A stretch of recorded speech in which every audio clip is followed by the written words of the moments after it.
الحمد لله نحمده ونستعينه ونستغفره ونؤمن به ونتوكل عليه ونعوذ بالله من شرور أنفسنا ومن سيئات أعمالنا.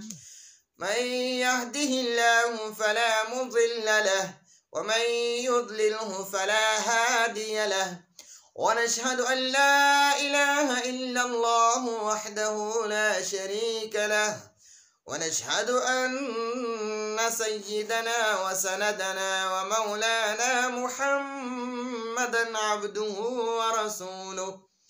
أما بعد، فأعوذ بالله من الشيطان الرجيم. بسم الله الرحمن الرحيم.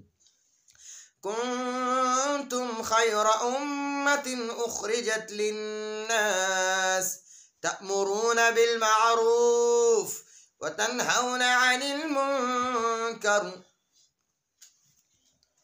وتؤمنون بالله. وقال رسول الله صلى الله عليه وسلم: إذا عظمت أمة الدنيا نزعت منها هيبة الإسلام، وإذا تركت الأمر بالمعروف والنهي عن المنكر حرمت بركة الوحي، وإذا تسابت أمتي سقطت من عين الله، أو كما قال عليه الصلاة والسلام. محترم سامعین و ناظرین، الله سبحانه و تعالی قرآن پاک کی د مؤمنانو شان بیان کړی دی، او الله پاک ورته فرمایل: کنتم خیر امت اخرجت للناس، تاسو ډیر بهترین امت یې، اخرجت للناس، د ټولې دنیا د انسانانو د نفع دپاره مې رالیږلي یې. تأمرون بالمعروف وتنهون عن المنکر، تاسو خلکو ته د نیکۍ حکم کوئ او د ګناهونو نه خلک منې کوئ. نو عزیزانو، په دې سلسله کې صحابه کرام رضوان الله عنهم اجمعین ډیر زیات مخکې وو، او صحابه به هر وخت امر بالمعروف کولو او هر وخت به نهی عن المنکر کول. نو ځکه الله جل جلاله په دنیا کې په هغې باندې زیری راولېږل. د دې امر بالمعروف او نهی عن المنکر دپاره شرط دا دی.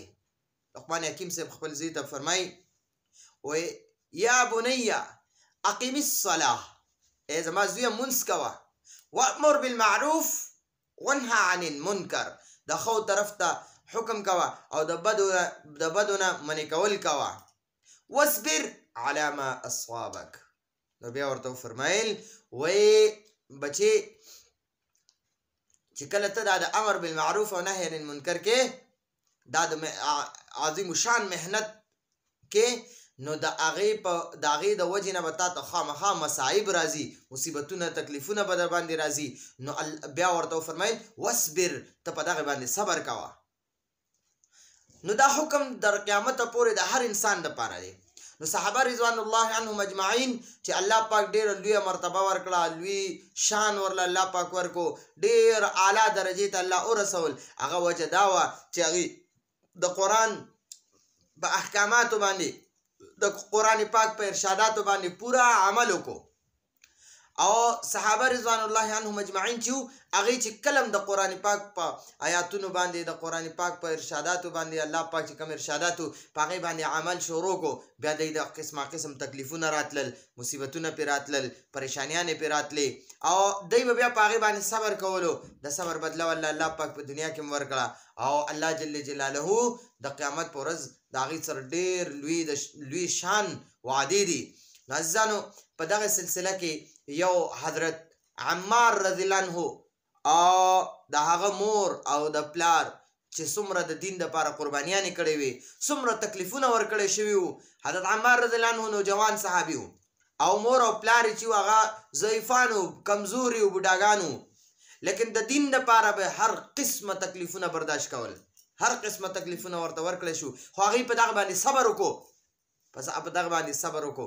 نو عزیزانو، د حضرت عمار رضی الله عنه مور بیبي چې وه، غالبا حضرت سمیه رضی الله عنها ده، غالبا حضرت سمیه رضی الله عنها ده، هغه ډیره کمزورې وه، ضعیفه وه، بوډۍ وه، لیکن د الله د دین د وجې نه هغې ته دومره تکلیفونه ورکړی شو او هغې هغه تکلیفونه په خوشحالۍ باندې برداشت کول چې ابوجهل لعین چې دی هغه یو روایت مختلف روایات دي، په یو روایت کې راځي چې دوو خان یې راوسته او حضرت سمیه رضی الله عنها د یوې خپې نه په پړي تړله او په بلې خپې نه په پړي باندې وتړله او دا یو اوښي یو طرف ته روان کو، بل اوښي بل طرف ته روان کو، بالکل په منځ باندې وڅیرله. او یو روایت کې راځي حضرت سمیه رضی الله عنها ته وایي چې ته د اسلام نه واوړه او هغه نه اوړېدله او هغه ته وایي چې ته د خپل کم دعوه کې دغه دعوه پرېږدوه، د پیغمبر د دغه خوا نه د هغه د مجلس نه د هغه د خواري او محنت چې کم کوي هغې نه ته رستو شه، د دې نه منله.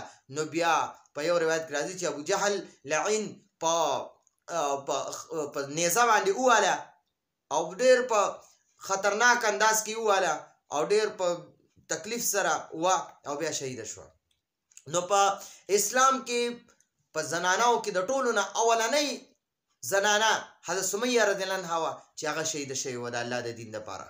په شهیدانو کې په زنانو کې اوله شهیده چې وه حضرت سمیه رضی الله عنها وه. نو انشاءالله نن به د هغې یوه واقعه وایو. ډېر ایمان افروز واقعات دي، روزانه په خپله مورئ او کور کې ماشومانو ته، مشرانو، کشرانو ټولو ته دا اوروئ. انشاءالله العزیز ډېر ایمانی جذبات، ایمانی قوت به الله پاک درکوي انشاءالله. قرآن کې الله جل جلاله په خپله فرمایي وذکر فإن الذکرى تنفع المؤمنین. تاسو دا تذکرې کوئ، دا د صحابه واقعات وایي، د صحابه دا تذکرې کوئ، د هغې دا قصې یو بل ته اوروئ. فإن الذکرى تنفع المؤمنین. الله پاک فرمایي یقینا دا د صحابه واقعات او دا تذکرې چې دي دا مؤمنانو له نفع ورکوي. قرآن پاک کې الله پاک په خپله فرمایي. عزیزان په خپله باندې دا نورو ته یې اورو.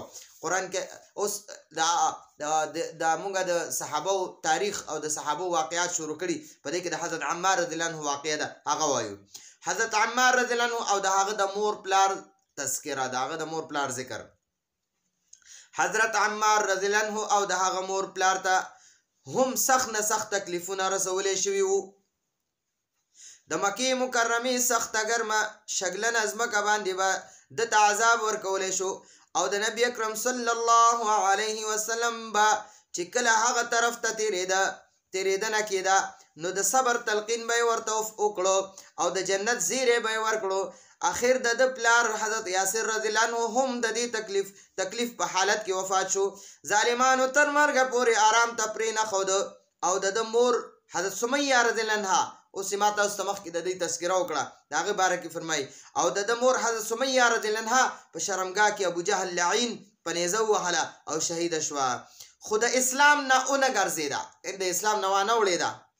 حال دا چې بوډۍ وه، کمزورې وه، ضعیفه وه، خو دې بدنصیبه د هیڅ څیز خیال ونه ساته. په اسلام کې د ټولو نه لومبی شهادت د دې شوی دی او په اسلام کې د ټولو نه لومبی جومات مسجد قبا حضرت عمار رضی الله عنه جوړ کړی دی. کله چې نبی اکرم صلی الله علیه وسلم هجرت وکړو، مدینې منورې ته تشریف یوړو، حضرت عمار رضی الله عنه وی چې د نبی علیه الصلاة والسلام دپاره یو مکان د سوري جوړول پکار دی چې سوری وي په هغه مکان کې چې پکې تشریف ږدي، چې نبی علیه السلام پکې تشریف ږدي، د غرمې پکې آرام کوي او مونځ هم په سوري کې کوي. نو په قبا کې حضرت عمار رضی الله عنه اول کاڼي راجمع کړل او بیا یې جومات جوړ کړو. په جنګ کې به ډېر په جوش سره دا حضرت عمار رضی الله عنه شریک کېده. یو ځل په مزه کې راغی، یعنی جوش کې جذبه کې راغی او ډېر په مزې یعنی ښه سور کې راغی او وی ویل چې اوس به ځو دوستانو سره به ملاویږو، محمد صلی الله علیه وسلم او د هغه ډلې سره به ملاویږو. په دې حالت کې تږی شو، د چا نه یې اوبه وغوښتلې، هغه ورته پی مخکې کړل، یعنی پی ورله ورکړه، د دې اوبه وغوښتې هغه ورله پی ورکړه. هغه یې اوسکل، وی ویل چې ما د نبي علیه الصلاة والسلام نه اورېدلي وو چې ته به په دنیا کې د ټولو نه آخري څیز پی څکې. دې نه پس شهید شو. دغه وخت یې عمر 50 کاله و او بعضو روایتو کې راځي 1 کال نیم کم ښودلی شوی دی، یعنی 1 کال نیم کم 100 کاله یا څه کم 100 کاله عمر و او په دغه عمر کې بیا شهید شو. نو صحابه رضوان الله عنهم اجمعین قربانیانې کړې وې د الله د دین دپاره جذباتو د الله د دین دپاره مال جان وخت هر یو څیز قربان کړو نو الله جل جلاله د کم ځای نه کم ځای ته ورسول ځکه نبی علیه السلام وفرمایل اصحاب کالنجوم اقتدیتم اهتدیتم زما د صحابو مثال زما د صحابو شان هغه د ستورو دی او اقتدیتم اهتدیتم که تاسو د هغې اقتدا وکړه د هغې په نقش قدم باندې روان شوئ نو اهتدیتم الله پاک به تاسو ته هدایت درکړي تاسو په هدایت یې که تاسو د هغې په نقش قدم باندې روان شئ او که د هغې د نقش قدم نه هټ کر زندګي م تېروله نو نه به په دنیا کې کامیاب او د ضلالت ژوند به تېروئ او د زوال ژوند به تېروئ او نه د مرګ په وخت کې او نه په قبر کې او نه د حشر په میدان کې ځکه نبی علیه السلام فرمایي من تشبه بقوم فهو منه څوک چې په دنیا کې د چا سره محبت ساتي د چا مشابهت اختیاروي فهو منه نو قیامت په ورځ د حشر په میدان کې به هم هغوی سره پاسي که د صحابو سره محبت ساتو الله پاک به زمونږ حشر هم د قیامت په ورځ د صحابو سره فرمایي صحابو سره او څومره زنانه چې دي صحابیاتو صحابو ټولو سره او مونږ نارینه زنانه چې دا ټول د صحابو سره محبت ساتو نو او بل یې کې نبی علیہ السلام فرمایي المرء مع من احب انسان بر قیامت پر ورځ هغه چا سره چې په دنیا کې محبت ساتي نو که زمونږ په دنیا کې د صحابو سره محبت وي ان شاء الله العزیز د مرګ نه پس به الله پاک د صحابو سره حشر کوي او د صحابو غونته ژوند یې زده کړو هغه باندې خپل زندگی تیرو او هغه به علی زده کوو چې موږ روزانه بار بار دا واقعات اورو ان شاء الله العزیز دنیا او آخرت کې به الله پاک سرخرو کامیابیانی او عروج را راکړي واخر دعوانا ان الحمد لله رب العالمين سبحان ربك رب العزة عما يصفون وسلام على المرسلين والحمد لله رب العالمين